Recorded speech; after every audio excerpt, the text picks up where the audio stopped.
Député de Sherbrooke-Roussé-Charles. Merci, M. le Président. Monsieur le Président, dans un premier temps, sachez que mes pensées vont à ces parents qui ont des jeunes femmes qui sont portées disparues, qui ont été enlevées.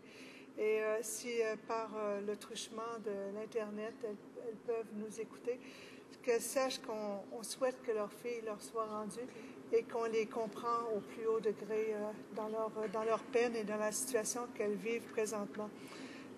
Je ne peux imaginer non plus la situation de ces jeunes femmes qui sont entourées de terroristes, des jeunes femmes qui étaient habituées de vivre dans leur village ou dans leur ville, entourées de leur famille, de leurs amis, qui allaient aux études, qui allaient dans peut-être un collège où ils étaient de niveau, je crois, secondaire.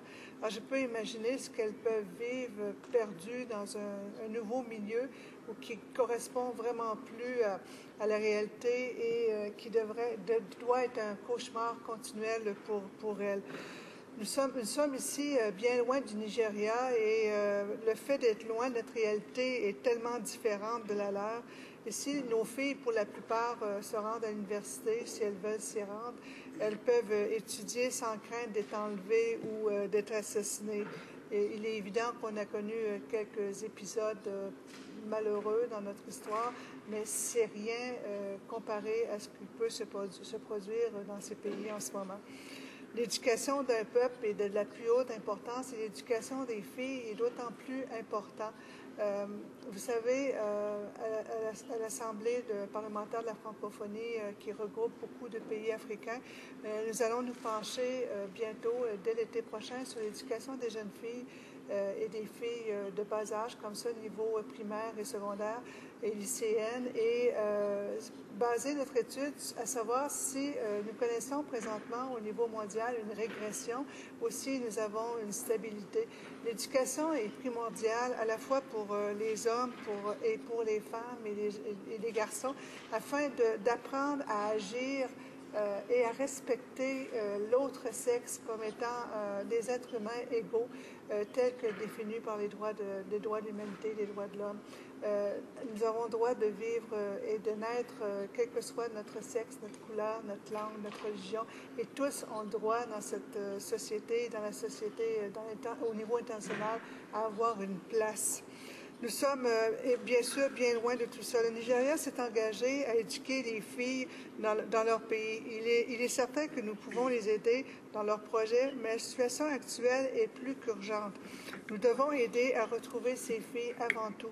Nous pouvons parler éducation, mais nous devons, en ce moment, c'est une situation de crise où 276 jeunes femmes ont été enlevées et sont disparues, et risquent d'être données un peu en chair à canon, excusez-moi l'expression, parce que vendues pour le commerce sexuel, vendues pour la prostitution, vendues pour être mariées, vendues d'une façon ou d'une autre pour aucune considération du fait qu'elles ont droit à une vie, qu'elles ont droit à être heureuses, qu'elles ont droit à être mères dans un milieu normal et qu'elles ont droit à évoluer.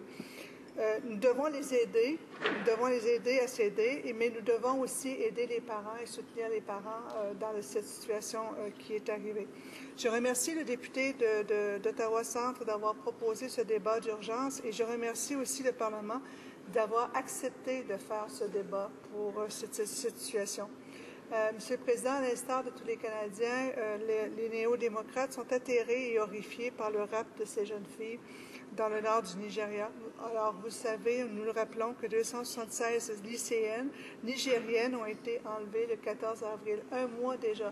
Un mois que les parents sont privés de ces jeunes femmes et un mois que ces jeunes femmes sont isolées par rapport à leur milieu familial. Elles ont été enlevées dans une localité de Borno. Le groupe islamiste terroriste Boko Haram a confirmé être l'auteur de cette attaque. Rien de bien spectaculaire et rien de bien honorable pour eux, au cours de laquelle les jeunes filles chrétiennes et musulmanes ont été enlevées. Dans une déclaration diffusée la semaine dernière, le chef du groupe a dit que les filles seraient vendues sur le marché. Certaines auraient été enlevées pour être vendues en mariage à des militants. Comment peut-on poser de telles actions contre de jeunes femmes qui n'ont absolument rien à voir avec la situation politique dans laquelle ces terroristes les plongent? Quel crime contre l'humanité vient de se produire une fois de plus, Monsieur le Président? Le Conseil de sécurité des Nations unies vient d'adopter la résolution par laquelle il réitère son engagement à faire participer les femmes aux efforts de la consolidation et à la paix.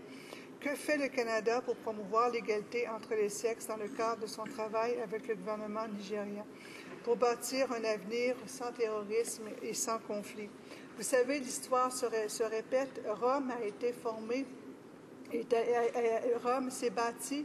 Vous savez peut-être lu des romans historiques au sujet des Sabines, ces femmes qui ont été enlevées par Romulus, qui est un des bâtisseurs de Rome, pour en faire leur compagne et développer Rome. L'histoire se répète malheureusement et on a l'impression parfois que l'humanité n'évolue pas. Le gouvernement nigérien a expressément demandé l'aide du Canada pour assurer le retour sécuritaire des jeunes filles dans leur famille et le gouvernement canadien a offert de fournir l'équipement technique et du personnel de soutien. Il s'agit d'une fois plus d'un crime contre les femmes qui se produit ici. Nous continuons de demander aux conservateurs de signer et de ratifier le traité sur le commerce des armes des Nations unies afin de prévenir que les armes légères alimentent des conflits armés comme celui ayant lieu présentement au nord du Nigeria. Les Nations unies, Monsieur le Président, ont célébré le premier anniversaire du traité sur le commerce international des armes qui avait été adopté l'an dernier par l'Assemblée générale des Nations unies et que le Canada tarde toujours à signer et à ratifier de peur de déplaire aux armateurs d'armes. Le traité sur le commerce international des armes a pour objectif d'instituer des normes communes les plus strictes possibles aux fins de règlement ou d'améliorer la réglementation du commerce international d'armes classiques. Il faut aussi prévenir et éliminer le commerce illicite de telles armes et d'en empêcher le détournement. Le 7 mai dernier, les États-Unis ont annoncé l'envoi d'une dizaine de militaires au Nigeria dans le cadre des efforts américains pour retrouver ces adolescentes kidnappées par le groupe islamique extrémiste Boko Haram. Le Royaume-Uni envoie un officier supérieur et des conseillers qui se joindront aux agents de liaison des forces spéciales britanniques déjà basés dans la capitale nigérienne d'Abuja. La France a posté 3000 militaires dans la région avoisinante de Sahel pour mener les opérations antiterroristes. La Chine a également offert son soutien pour la surveillance et le renseignement et l'Espagne offre aussi l'aide d'une équipe policière spécialisée. Monsieur le Président, ce qu'on dit ici, c'est que assez, c'est assez. Le monde, au niveau international, réagit parce qu'on n'en peut plus. On n'en peut plus de voir des choses aussi gratuites contre des gens innocents. On en a marre de toute cette violence qui s'abat une fois de plus sur des femmes, des jeunes filles. Voici ce que les femmes nigériennes ont déclaré. Certaines de ces femmes sont les mères de ces filles. Nous, les femmes, nous allons maintenir notre mouvement. Nous allons maintenir le message et la pression sur les autorités militaires et politiques pour qu'elles fassent tout ce qui est en leur pouvoir pour assurer que ces filles soient libérées. Elles ont déclaré, ces organisatrices de la marche, entre autres, au Lagos. Depuis leur manifestation devant l'Assemblée nationale mercredi à Abuja, des dizaines de femmes organisent des sit-ins quotidiens de 4 heures devant la fontaine de l'unité d'Abuja. Nous estimons qu'il n'y a eu que peu ou pas d'efforts faits jusqu'à présent par les militaires et le gouvernement pour sauver ces filles et qu'ils ont été enlevées et qui ont quelque part dans une obscure forêt. Certaines de ces femmes sont les mères, je le répète, de ces jeunes femmes. Alors, Monsieur le Président, ce que je demande au Canada, nous voulons que ces crimes soient condamnés. Ce que déjà le gouvernement s'est prononcé pour le condamner, c'est bien et nous en sommes satisfaits. Maintenant, on voudrait qu'on agisse plus rapidement et qu'on prenne action pour vraiment forcer le gouvernement nigérien à faire vraiment plus pour retrouver ces femmes. Merci, Monsieur le Président. Comme il est minuit, je déclare la motion adoptée. La Chambre demeure donc ajournée jusqu'à plus tard aujourd'hui à 10 heures, conformément à l'article 24.1 du règlement.